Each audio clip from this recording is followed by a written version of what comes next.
என்ன பேபி? ஏன் கொடு உட்கார். இல்ல காலையில வெளியே போனப்போ எல்லாரும் கூட வெளியே போனாங்க.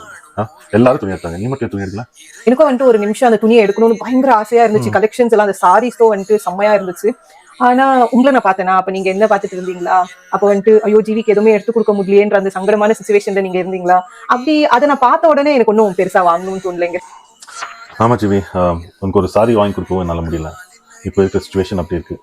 ஆனா உன்னை உள்ளங்கையில வச்சு உன்னை மகாராணி மாதிரி பார்க்கணும் ரொம்ப ஆசை. நான் எனக்கு தெரியுங்க. இப்ப வந்துட்டு நம்ம நினைச்சபடி நம்ம வாழ்க்கையை வாழ முடியல. ஆனா நீங்க இருக்கீங்க இல்லீங்களா? எந்த சூழ்நிலையா இருந்தாலும் நீங்க என் கூட இருந்தா போதும். நான் எவ்வளவு கஷ்டமா இருந்தாலும் வந்துட்டு உங்க கையை பிடிச்சுனே நான் நடந்துடுவேன். அதுக்கு நம்ம இப்படியே இருந்துட மாட்டோம். நம்ம வாழ்க்கையும் ஒரு நாள் மாறும். கண்டிப்பா ஜிவி, இன்னைக்கு நாளைக்கு நம்ம வாழ்க்கை மாறதான் போதும். அப்போ உன்னை நான் உள்ளங்கையில மகாராணி மாதிரி வச்சுக்கிறேன். வச்சு பாத்துக்கிறீங்களா? கண்டிப்பா. உங்களுக்கு வேற ஆப்ஷன் இல்ல. இப்ப நீங்க வேற சொல்லிட்டீங்க. இல்ல உண்மைதான். அப்போ நான் பாத்துக்கிறேன். இப்போ கொஞ்சம் சிச்சுவேஷன் பெட்டரானது எல்லாம் சொல்லி சாரி தானேங்க, பாத்துக்கலாம். நீங்க அதுக்காக எல்லாம் இவ்வளவு ஃபீல் பண்ணணும் தேவையில்லை. Thank you GV.